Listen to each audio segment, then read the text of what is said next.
today's video is a threefer. That's right, you're gonna get 3 videos in one for today's edition. And first of all, we're gonna talk about the sandbox server, which is the Battle Royale mode. Now that mode is not even worth mentioning, and because it's still in its sandbox position, I don't think we need to discuss a lot about it.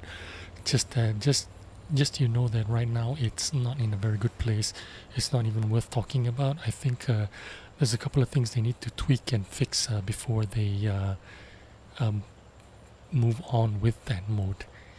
And right now we are in Fisherman's Bay South Spawn, and we are in the 1357 Grand Final. And remember how broken it is? Well, it wasn't broken when you were spawned from the north side and you could get down to the middle and spot everyone crossing down the JK line. Now it's like a payback mode where you can do the exact same thing from the south side, spotting everyone crossing down the BC line. And right now I'm just going to benefit from doing damage for myself, spotting for myself, spotting for my entire team that has come up with me to these bushes here. This Fisherman's edition of 1.0 is totally biased to the south side. All you need to do is just come down to the middle with your team, and you're gonna eliminate everyone from the crossing down the B and C line and trying to take the east side. You're gonna see me do a lot of spotting damage and a lot of damage for myself. Now, one of the reasons why I'm featuring this tank is also because I think in the EU there is a sale going on for the non-camo version of the 1357 GF. The non-camo version, of course, does not have the GF on it, and it does not have the WGL motif or insignias or emblems on it. The one that I have right now is the 1357 GF, and I have the Israeli IDF camo on, which is like a slate grey. This is a skin mod that was from one of the mod makers classics or something like that.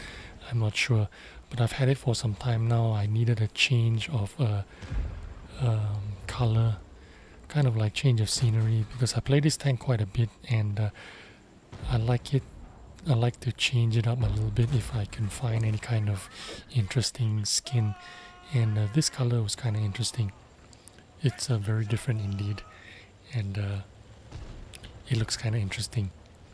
It still has the WGL League sticker on the side of the turret, which I don't mind at all. Some people don't like it, and kind of it's known as clown camo, but I kind of appreciate this camo because it is going to be kind of unique, because it commemorates the first WGL Grand Finals, of course, and I think that's what's gonna make this camo and this tank kind of extra special. Even if they release the 1357 in the future to any kind of server, I don't think it's going to come with this camo any longer. And by the way, there was some discussion about this camo on the Reddits, and it is established that the GF camo actually is better than the standard camo, because the one with the standard skin and with paid camo, gold or silver,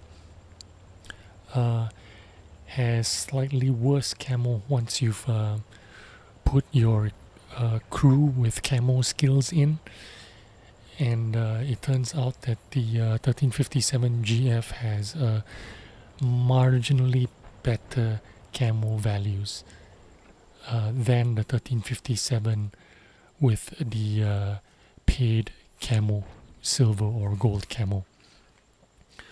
So anyway, this 1.0 Fisherman's Bay is very new to me. I think this is the first time I played it. I have no idea where to go, but I've watched some streams and have a basic idea that the middle is kind of useful if you are from the south side. So I decided to hang around here and ply my trade on this side of the map. I knew about that early position. Oops, there is a Mark II, or is this a Mark II or a Mark I British World War I tank carcass. Anyway, I know about this position here in the middle of the map, and which is why I went there straight away. Even though it's my first time on this map, I watched some streams and found this position to be especially OP if you are in a super camo tank like I have in my 1357. I do have 6 kills in this tank, and I think it has 39% camo rating or something like that, so it's very good for a tier 7. It's actually very good for a tier 8 or maybe even a tier 9. So anyway, 1 or 2 of the heavy tanks of the enemy team have made it down the eastern side right to the corner.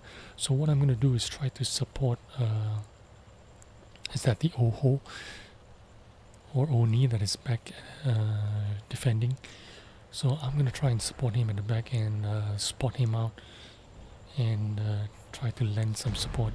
I'm going to see if I can use these bushes are really thick and good here. In fact, I can go even further down the K line right next to the railway tracks. As you can see on my right, there are some bushes there. I think I can make use of those bushes. As soon as I get the opportunity, what I'm going to do is try to sneak up into those bushes and see if I can spot out that the STI that made it to that side. And I have a pattern that's coming out to help me out. Good job, because there's no way I can take out that STI all by myself. It's going to be almost impossible for me to penetrate even with my gold shells. So I've seen that he's gone head in and he's taken the shell, and I suppose he's going to finish him off because that STI is going to take some time to reload. So now what I'm going to do is join him on the eastern flank and try to spot out anything from the east side.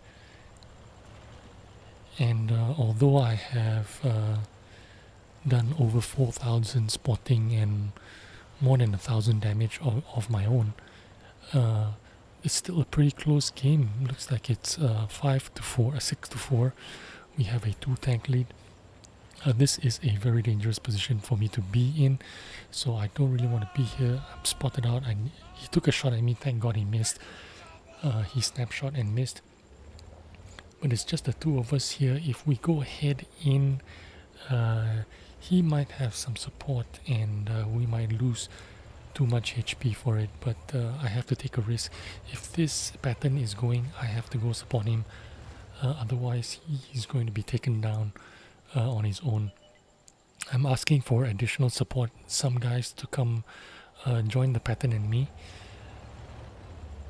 and we'll see if we can take out this M103. He is spotted. So what I'm going to do is try and drive past him, but unfortunately I have been spotted out and he sees me, which means I'm going to have to eat a shot here. And I should have stayed there stationary and taken shots and tried to finish him off, but I didn't. I was too scared, and now I'm stuck here in a one-shot position.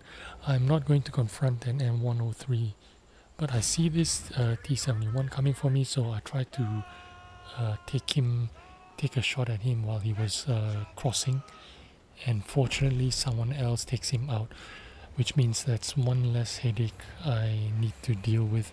I am a one-shot, which means I need to survive this no matter what.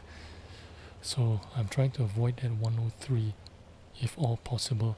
I have these buildings and I'm not spotted, so I'm going to get to the low ground and try to stay hidden.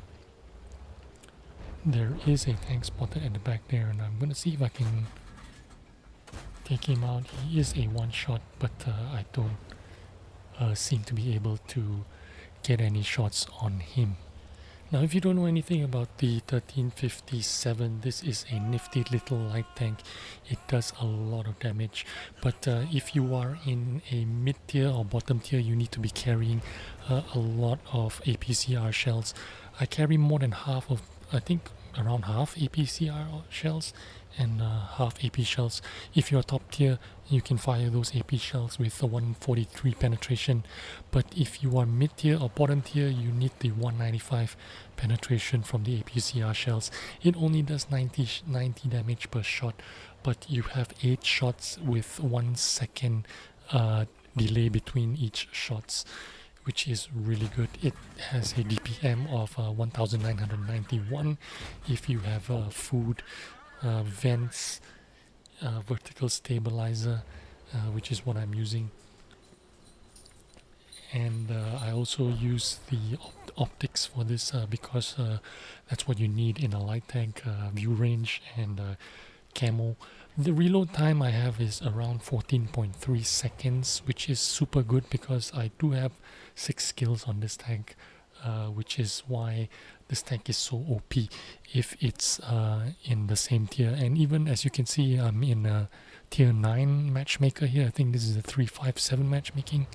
My camo values and my view range is very sufficient enough for this gameplay. Over 4,000 spotting damage done, and really GG for me.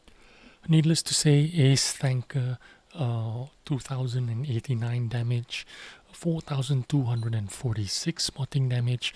I fired 43 shots there and 24 direct hits and 21 of them penetration thanks to those APCR shells.